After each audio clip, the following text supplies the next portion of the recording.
Welcome to another episode of the Para Cave podcast. And now over to your host, Troy Warner, broadcasting live from the world-famous Para Cave. And yes, hello and welcome back to another episode of the Para Cave podcast. And it is back to the interview series that I do with celebrity fans, regular fans of the greatest game of all, and also players, former players, coaches, administrators, and the like, but the interview-based podcasts that come out in two parts these days. And this week I am talking to a gentleman by the name of Elliott Lovejoy. Now, the name may not be familiar, but his voice may be, as he is one half of the Dead Set Legends on Triple M Gold Coast, and is also a sideline eye on Triple M NRL, and has been for a long time. So you may recognise his voice, and for Queensland listeners, he used to be on the Rush Hour with AB as well, up there in Townsville, most recently as well. So his voice will sound familiar, but he is a massive rugby league fan. He is a Newcastle Knights fan, but that is okay, but he just really enjoys the game. So I love hearing supporter stories of their team and how they get to follow rugby league, favourite players, moments, games, memorabilia, etc. And a very interesting time where the greatest game of all, in this interview, Elliott reveals where the term the greatest game of all was coined, so something very close to him as well. So that was very interesting to learn that, because as a rugby league lover, and as no doubt you guys are, the listeners, we do say rugby league is the greatest game of all. So you will learn where that term was coined. So thank you very much to Elliott for jumping on the podcast and having a chat. As I said, it will be split up into two parts. I think that's been pretty successful of late. I hope you are enjoying it in that format. So I will probably keep on doing it that way. It's just a little bit of a shorter interview, split into two, so you don't get delved into a big, hour and a half interview. So I quite like it that way, so I hope you do too. Please give me some feedback if that's the way you like it as well. But look, enough of me talking. You want to get into the interview with Elliott. So as Hindy says, get a beer, coffee, whatever you want. Sit back, relax and enjoy, and let's get straight into it. And today on the podcast, going into, I guess you could say, a fans and members interview series, but this one is with someone who you may recognise his voice from the airways on Triple M, calling rugby league from the sideline, but also a massive rugby league fan himself. Welcome to the Para Cave podcast, Mr Elliott Lovejoy. Hello, Troy. Appreciate you having me, mate. No, not a problem. I love hearing fan stories, and I've seen you on the airways for a couple of years now. But let's go back to the start. Now, I believe you were born in Tamworth and grew up in the Torres Strait Islands. What was that like as a child growing up? Yeah, born in Tamworth. Me old boy's from there, and then still got a soft spot for the mighty Bears out of Tamworth. But I spent most of my childhood up on Thursday Island, with mum's side of the family. Went to school up there, and I don't know how many people listening to this would have ever been. If you haven't been, it is a must visit. You got to chuck it on your list. But it's just, it's a bit of a cheat code of a place. The fishing's unlike anywhere you'll ever be. I don't think I wore shoes till I hit the mainland till I was about 14 or 15. It was a great lifestyle, and footy-wise, that's where I fell in love with it. And I'll never forget, actually, the first time I ever met any players of any kind were they were doing some school clinics, and the Broncos actually brought up two of my favourite players ever. There was Petro Civoniceva, who is the world's kindest man, and Mick De Vere, who was, I'll never forget, it was the staple gun in Origin back in the day. I loved Mick De Vere, and I wasn't convinced to be a Broncos fan by that memory, but it certainly instilled my league love a bit more. They were great blokes. Did you then try and develop and start playing rugby league then yourself from that visit? We played a bit on the islands. They don't have organised, well, it might be different now, but when I was a kid, you didn't have organised competitions for the kids. You had the occasional sort of inter-school competition, but you got to understand, inter-school competition in the islands means a boat coming from, Bardu Island to Thursday and a boat coming from Horn Island or Prince of Wales so it was a bit harder, but we'd play footy on the main oval every chance we'd get. They actually still sometimes take Host Plus games there or Q Cup games up to Thursday Island on that main field, and it's literally you got the field and then straight onto the beach and the most beautiful blue ocean that you'll ever see. It was a magic place. But I didn't start playing club footy till we went to the mainland. So I played at Ivanhoe's Knights in Cairns. And what position were you? I wanted to be everything, but probably wasn't good enough for many. When it got more solidified into positions, I played a fair bit of lock. Okay. But I was always, as a kid, I was pretty tall and gangly. So I certainly wasn't the most skilled or gifted footy player, but I did love it. Was there someone that you wanted to try and play like when you played? Or you just wanted to play your game? No, I mean, look, any kid that grows up watching footy, obviously the era that you're in, I would always pick footy players I felt like I looked like. So I wouldn't necessarily pick the best star-studded players, but I remember I always wanted to be Ben Walker. Because at one stage, Ben Walker, I think when he was at the Northern Eagles, he had that point-scoring record. Yeah. He had the shaved head, the buzz cut. I used to always have the buzz cut as a kid. And I thought if I look like anyone, I look like Ben Walker. So I had a soft spot for him. But in terms of like forward positions, I love BK, Ben Kennedy. I love Steve Simpson. Obviously a Knights fan growing up. Yeah, they were pretty special. I think Ben Walker beat Parramatta one day with a field goal, I think. He kicked a few. Mate, he was an underrated half. Yeah.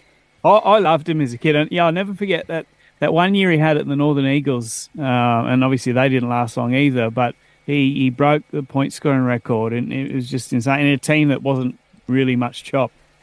Yeah, no, that's for true. That's true for sure. So you mentioned the Newcastle Knights there. When did they come as your team that you supported in rugby league? I sort of my pa called footy, and he was heavily involved in Brisbane. So I had the Broncos pushed on me when I was early, and I had a few jerseys as a kid. I had a soft spot for the Cowboys too. But when I really started following a team, I was probably, I think, 10 or 11 when I was properly invested. And I think I picked Newcastle because I looked at the map and I looked at Tamworth, where I was born originally. Oh, yeah. And I thought Newcastle was pretty much the closest team to Tamworth, or just about. So I picked them.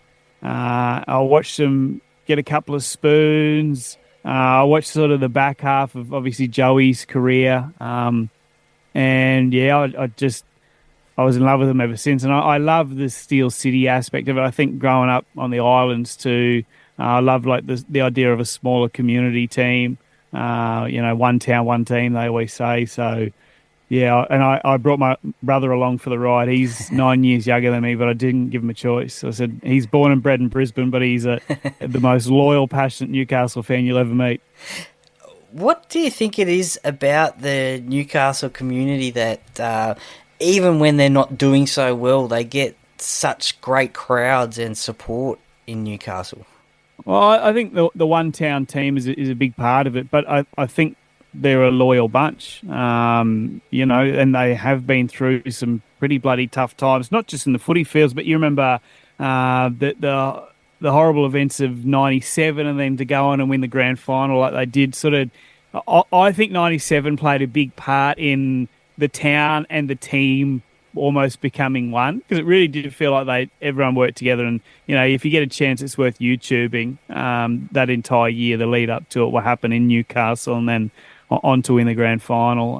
But what do you got, 500,000 or thereabouts in the Newey community, but then you got like Curry, Cessnock, the mighty Cessnock Goannas, people around there obviously gravitate towards Newey as well and make a trip of it. But it's a great place to watch footy still. I'm biased, but I think the Hill's terrific. And I think, I think the women have done a wonderful job too of having success, and the town's brought right in with them as well. Yeah, no, for sure. You mentioned the NRLW team there, and obviously, back-to-back premiers. The Roosters got it this year, but before that, it was the Newcastle Knights. So very successful there in the women's game as well, which brings the crowds, and having women's state of origin games there as well boosts that brand of football, and it's a great brand of football, the women's game. Yeah, well, and I don't know how much time we got to spend on tangents, but if I can, the more money we pour into the women's game, the more we can make them full-time athletes and full-time professionals where they're not having to worry about an income in the off-season or whatever, then the better, obviously, the football's going to get. Because if you're a full-time athlete, your job is to be the fittest version of yourself, is to be the most talented version of yourself, is to be the best teammate, etc. So what is awesome is we're openly enjoying the product. People are getting more eyes on it. But in 20 years' time, the game's going to be completely different and even more skillful. And, we will have a 17 or 18 or 20 team competition, whatever it might be. Yeah, for sure. And I think only this game that's coming up this weekend in Las Vegas, I think that will, again, put them on the map as well, an international game. And you're right, it's just getting bigger and better, and participation is growing, viewership is growing, attendances are growing in the NRLW space. And you get, and I think it was Lauren Brown said it to me after State of Origin. Was it last year when she kicked the field goal in one of the games, and then she was arguably the best player of the series. She's at the Titans, for those that don't know, superstar player. And we were talking about this, young girls coming up wanting to play footy. And she said, for me as a kid, she used the saying, you can't be what you can't see. And then the concept was that the games weren't televised. The teams obviously didn't exist. You didn't grow up wanting to be a footy player because it wasn't an option. Now, a 6-year-old girl in Penrith that turns on the telly on a Saturday afternoon can see Lauren Brown or Millie Elliott, whoever it might be, and, grow up to be. You see the signs at the games, which I think are awesome. And I don't have kids yet. If I had a daughter, I'd love to think she'd be involved in footy, but seeing them with their, Jamie Chapman's my favourite player, or whatever it might be, it's cool. And it didn't exist 20 years ago. It didn't. And, certainly can't wait for this game on Sunday, and can't wait for the NRLW competition to start. Just going back a little bit there, who were your favourite Newcastle players to watch growing up or over the years? Oh, how long have you got? Oh, as long as you want. I love Ben Kennedy. Yeah. And when Ben Kennedy left, I reckon it was one of the saddest days of my life. I was only a young kid, but yeah, geez, it was upsetting. Well, he upset me in 2001, so it's okay. Yeah. I wasn't going to bring that up on you, but yeah, BK I loved. Obvious answers of players like Joey, but outside of that, when Cooper Vuna, I don't know if you remember him. Oh, yeah, Yeah, I'm looking at a couple of players that maybe people won't remember as much. Cooper Vuna was a massive winger that ended up at rugby. I remember he scored 4 tries. I think it was against the Tigers one day. And in a period where the Knights didn't have much luck or success, I loved watching Cooper because he gave 1,000,000% every week. And he was in the same side that Junior Sau was. And Junior Sau to this day has the biggest quads of an outside back I've seen in rugby league. Yeah, wow. He was a massive human being. So that through that area, I liked him. I enjoyed players like Milton Thaiday when he was there for a little bit. But like I said, you can't go past your Tahoos, your Mad Dog McDougals back in the day too. And I'll always have the deepest respect for the great Sean Rudder, who nobody outside of Newcastle fans know won a premiership that day back in 01.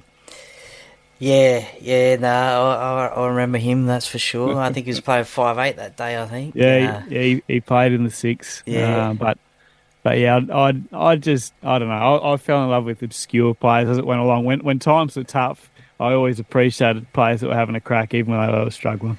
Yeah, no, that's nice. That's great. Some great names there. We obviously mentioned the 2001 grand final there, but is there any other favourite standout games that stand out for you? Yeah, in more recent times, there's probably 2. I think when they beat Souths at home a couple of years ago, it was a regular season game, but I think it might have been the second last game of the year or maybe the last game before finals. and they'd won quite a few games straight. Souths were full strength. It was in Newey. Latrell was there. He'd been playing good footy. Cody Walker had been playing good footy, and they just trounced them. Newcastle, they're outstanding. But probably favourite one as a fan purely was 2013. Newey lost in the prelim against the Chooks, but to get into the prelim, they beat Melbourne in Melbourne. Oh, okay. And as you know, it's so difficult to do. They were rank outsiders. I think they finished maybe 7th to get into finals. They beat the Dogs week 1, went to Melbourne. No one gave them a chance. Uade scored a good try in the right corner. Bedsy was back that year too. I remember sitting there after that game thinking, how the hell have we done that? It was a great win, that one. Yeah, no, it's always a tough road trip to go down to Melbourne, and especially in finals as well. Looking forward to 2025, how do you think the Newcastle Knights will go? I think they've made the finals the last couple of years. How do you think they'll go this year? Objectively, I'd say they'll probably be on the fringe of the 8. I watched both trials, couldn't read too much into that first one, but they had most of their starters there yesterday. I still think the biggest question is around halfback, because I still think they're unsure whether their best option's Cogger, Gamble or Hastings at this point. But young Fletcher Sharp, the Cessnock boy, looks like an exciting prospect at 6. And if he can help, take a bit of pressure off what Ponga needs to do, I think they're a chance of playing finals footy again. It's a couple of big losses. Obviously Daniel Saifidi up to the Dolphins. It'd be interesting to see how his brother goes without him. I at times worry a little bit about their big boys, their middles, but I think there's enough talent coming through. It's a pretty good breeding ground for rugby league. It's hard to keep players at times in Newcastle, but I think if they can sort out who they want as their 7, and for what it's worth, I'd still have Jackson Hastings there, but if they can sort out what's happening at 7, I think they could play finals football again. Do you think Newcastle rely too much on Kalen Ponga at times throughout the season to get them across the line? I know that's always a narrative, but if you got a Ferrari, you want to use the Ferrari, right? Yeah. It's a double-edged sword, because you watch a game, and if Ponga's not getting the ball enough, then people are irate about that. If Ponga's involved too much and I feel like he's trying too hard, then people lose their minds about that. It is about finding a balance, but he hasn't really had, outside of, I'm talking about playmakers, not necessarily outside backs, he hasn't had an out-and-out gun play with him, probably besides Mitchell Pearce, I think is fair to say. He's had some good workhorses, that kind of thing, but I'm excited to see what maybe Fletcher Sharp can bring. He's a work in progress. It won't be the finished product this year or probably even the next, but he was a half going up. He's a super talent. He made a fist of it when he played on the wing last year, and he's not a winger. He'd never played on the wing before. And what I saw yesterday in the trial was exciting. So do they rely on him too much? They probably had to, but I'm hoping someone like Sharp can take a bit of pressure off this year. Yeah, no, that's true, and it will be a big task for him, that is for sure. Now, we recently saw the Indigenous All-Stars game played at CommBank Stadium recently. Who are some of your favourite Indigenous and current, either former or current Indigenous players? Tamana Tahu was my original back in the day. Favourite current? Well, I'm going to throw an obscure one because I feel like someone like Latrell or whatever is easy to throw out there. But workhorse-wise, I love Josh Curran at the Dogs. Oh, yeah. I'm a big fan of Josh Curran. I think he plays well when he's in the middle. I think he's handy enough when he's on an edge. But he's a million miles an hour, never let you down. And you can see what it means to him putting on that Indigenous jersey when he does as well. Jackie Whiten's another one. I've always loved watching him play footy. Just doesn't matter what positions he played. You forget or don't realise how big Jackie is body-wise until you go to a game and see him walk past the fans, or if we're calling a game of footy and you interview him after. He's a huge unit. He's tall, he's robust, he's a big boy, and he's been so good for so long. Yeah, Yeah, no, that's for sure. Just go back to Newcastle. What is your favourite piece of Newcastle memorabilia that you own? I've got easy one. I don't know why it took me so long. I've got a jersey. Romy Teitzel played for them in their first premiership year, when they won their first premiership, and she was actually there in the club's inception when they struggled, and she's a Queensland girl, and she came into the studio a couple of years ago, and after they'd won that competition, she gave me a signed Newcastle jersey from all the women that were involved in that grand final. Oh, yeah. So Nice. I went and got that framed, and it's in my man cave at home at the moment. Ah, nice, nice. What about players that have... Is there a player that you would have loved to have signed and played at Newcastle from over the years? If you had the Probably, chance. yeah, I mean, a lot. But probably a player I would have loved to have kept, as in we lost him as a junior. There's quite a few of them. But in recent times, Joey Tarpening, Oh, yeah. obviously the leader at the Raiders, in the top three front rowers in the game probably. And would have loved to see what he could have done long term at Newcastle.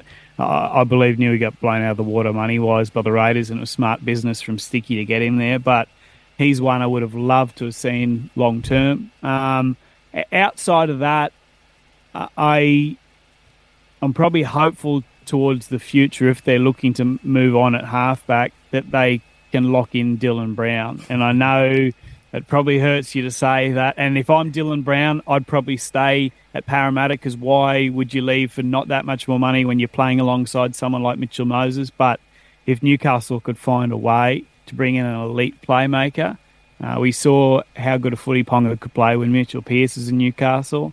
To have someone like Dylan Brown, you imagine Dylan Brown at 7, Fletcher Sharp at 6, Crossland at 9, and Ponga at 1. Yeah. Jeez, all of a sudden, you're not thinking top 8, you're thinking a little bit higher, aren't you? Yeah, I don't think Dylan Brown's a number 7, though. That's the only problem. But I think we all thought that about Jerome Luai, didn't we? Yeah. We thought no way is Jerome Luai going to be able to do that with Cleary out. And that game he played against Cronulla last year, I think woke us all up. Media pundits, fans alike, we thought, oh, excuse my French, shit, he's a 7. He could play 7. And I still think Dylan Brown, his kicking game's good enough. He's organised enough. We saw him when Moses was out play there a bit. I feel like he'd want to, A, eventually challenge himself to be the man like Luai's chosen to do at the Tigers, and B, I think given time, yeah, this is just my personal opinion, given time, I think he could do it. Well, yeah, I hope not. I hope he stays at Parramatta for his entire career, like many Parramatta fans. And I think he will. That's for sure. You mentioned media there. You've been working in the media of late, calling rugby league as a sideline eye. What's been some of the favourite moments calling rugby league? It must be a dream job to do that. Yeah, it is. Yeah, I do the sidelines of Triple M and do the occasional lead call as well, which is just a joy. I did my actually first lead one last year was Dolphin Storm in Melbourne, and it felt like it was over in a minute. I don't think I've ever been so nervous in my life. Yeah. We did it with who did we have? Aaron Woods and Mitchell Pearce, and they were wonderful. They made my life a lot easier. But that was probably my favourite moment so far, is doing that first lead call. But in terms of sidelines, I always get surprised by different players and how they operate. I'm talking, post-game chats and that kind of thing. But probably the biggest pleasant surprise for me, because he's always painted as a villain, the nicest guy I've interviewed post-game, and we've had him a few times, so it wasn't just a one-off, and I mean lovely, it was Jerome Luai. Okay. He was, and he is, a kind, beautiful human being. He was so giving with his time, very polite, articulate in his answers, and I always get surprised by, because we all do it as fans of the game. We make up our minds about players by watching how they might interact with their opposite number or whatever it might be. But when you have the opportunity to speak to them one-on-one or meet them one-on-one, it's amazing how different they can be. What about on the flip side? Has there been someone that's been pretty awkward to talk to after a game, or you felt like, oh, geez, I wish I didn't do that, or anything like that? No, I can't remember having a negative. The only times I've ever had a negative experience is the way it normally works at these is TV has first right in interviews and then radio after. And a couple of times I've forgotten to check with the TV who they've got. Oh, So they okay. might have Scott Drinkwater, for example, and I'll go straight up and say, Drinky, can we have a quick yarn? And you get stared daggers by Fox or Nine, whoever's there on the day. But I haven't had a negative, and Hannah, I haven't had a negative experience with a player. A couple of guys after a loss don't want to talk, which is fair enough. But probably the only real surprise was something like the Luai. And also, I found out Mitch Kenny could be the funniest man in rugby league. Okay. And I would have never thought that. The workhorse 9 at Penrith, we've had him a few times on Triple M. He's hilarious. Yeah. He's outstanding. Very funny guy. So, yeah, he's really good. And what about, is that something that you'd like to pursue in the future, is calling rugby league? Yeah, that's, pipe dream, and you'd hope you could make a reality with, if you're good enough, is, in the next 2, 3, 5, 10, 15, 20 years, I'd love to make my living out of calling. Same with cricket. I'd love to done a little bit with that. I'd love to do more in cricket, but something about it. And anyone listening that works in their passion, whatever it might be, whether you're a diesel fitter or a doctor, whatever. I know for me, footy calling is, I can't imagine doing anything else. You'd have to pry it out of my dead hands. It's what I'm desperate to do. It's what I love to do, and I'd love to keep doing it for as long as I can. And thinking of footy callers, who is there one that you would like to aspire to be like, or someone who you think is the best at football calling? Yeah, there's probably 3 names. As first up, my grandpa was actually quite a famous rugby league caller. His name is George Lovejoy. Okay. Called on 2GB and the like back in the day. 4BH in Brisbane. Yeah. He actually coined the phrase "the greatest game of all." Oh, so wow. that is obviously still used to this day. And he's got a plaque. He's in the Suncorp Stadium Hall of Fame in Brisbane. If you ever get a chance to look at it, maybe you go to Magic Round. Yeah. You'll see him there. George Lovejoy got his photo, and he called footy for, I think, almost 30 years, from internationals to everything in between. So I have a couple of his tapes that I've heard. Okay. If he was still with us, he'd tell me how much better he is than me. He had a bit of confidence about him. But him, we all love Ray Warren, but probably in recent times, and he's helped me a little bit with mine too. Actually, quite a few guys have. Ben Dobbins helped me a lot. Okay. Anthony Maroon. And in terms of crossover from radio to TV, the ability to do both, I think a lot of people would probably agree the best at the moment is Dan Ganane. Yeah. Yeah, no, it certainly does a good commentary, that's for sure. You mentioned Anthony Maroon there. What can you tell me about him? You got a funny story about Maroon? I've heard him on the podcast a while ago. Yeah. He's a great bloke, he's Maroon. a naughty man. He's a naughty man, Maroon. No, he's wonderful. I think Maroon's greatest strength, and there's a lot of them, is to get the very best of those around him. And, whether he's working with Josh Reynolds or Ryan Girdler's now left Triple M but was with us for a long period of time, whether it's Woodsy or, it doesn't matter, Todd Carney, Mitch Pearce, whoever's on the call with him, you'll hear, if you listen to a Triple M game, if it's a game where it's a blowout in particular, Maroon will just poke. And Maroon will poke and annoy until he gets the response that he wants from someone. And it is such a skill. The way I love his interactions with Josh Reynolds, because Grubb will just give it straight back to him. I think he's the best example in radio of getting the best out of those around you. And in life, I don't think there's a better skill. I think it's a really selfless skill, is to make others look good. And, yeah, Maroon's the best at it. Yeah, shout out to Maroon. I'll catch up with him, no doubt, sometime throughout the year. Great bloke, and a great chat that we have had. When calling rugby league, has there been a favourite ground that you've loved to been working at? I did my first sideline at Leichhardt.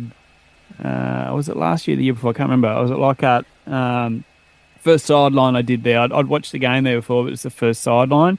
That was special. Yeah. He's got the hill going. The Tigers, as they had for a few years, were stinking it up, but the crowd was still excellent. The hill was jamming. The food was good. The coffees were great. And I will say, out of all the grounds I've been to, and this is an obscure one, Leichhardt and Newcastle have the best urinals in the country. They are spaced out. They're long. They're huge. You're not quite literally pissing in each other's pockets. They're the best two. They're the best two stadiums if you need a bathroom break. So you're telling me you'll be disappointed if Leichhardt gets an upgrade because they might change them then? As long as they keep them the length they are, the bathrooms are perfect. There's a few other things that maybe need to fix. The bathrooms are outstanding. No, fair enough.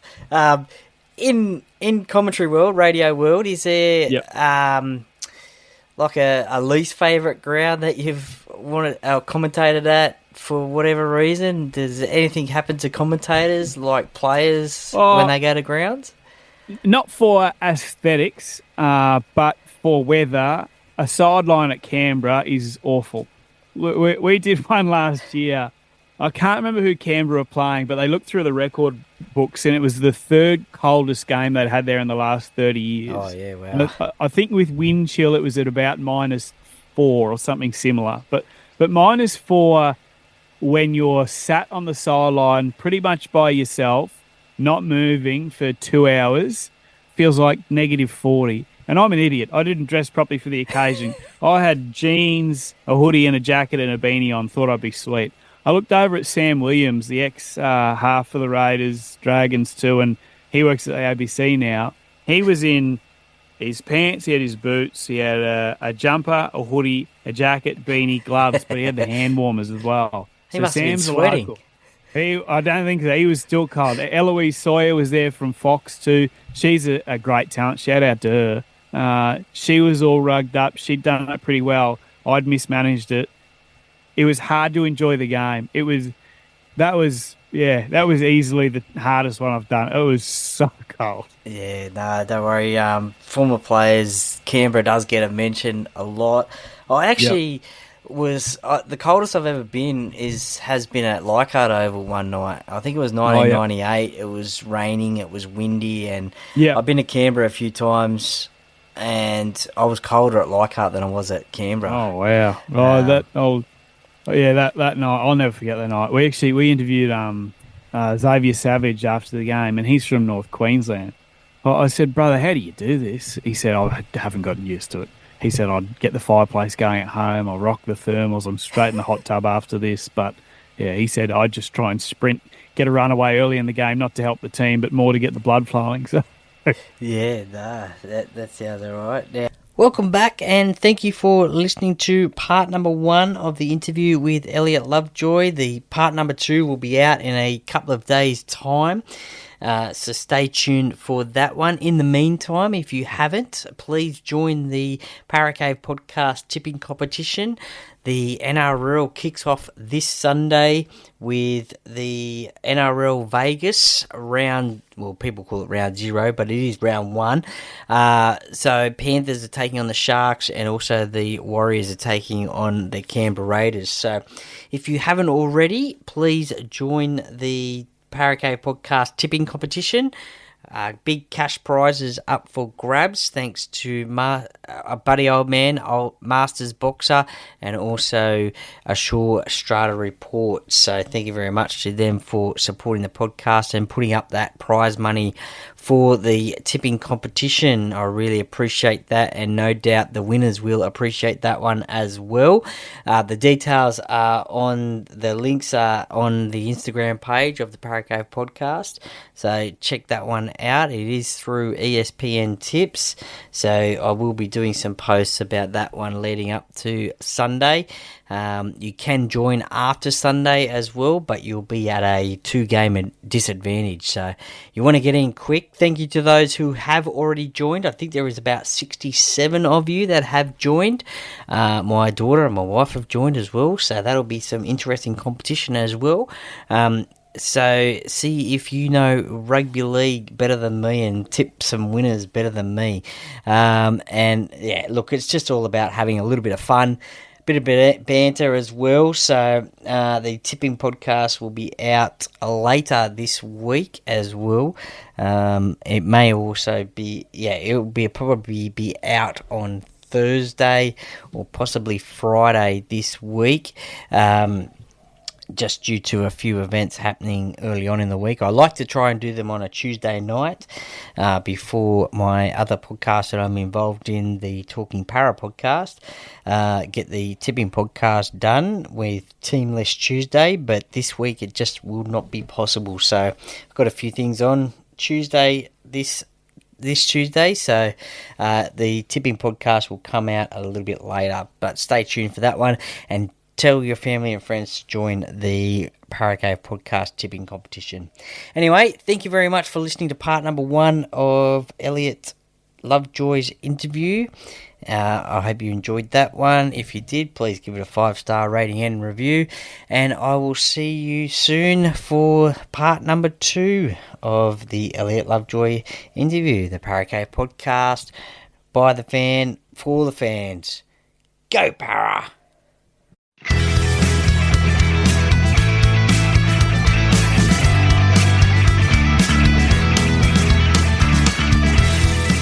Thank you for listening to another episode of the Paracave Podcast. See you next time.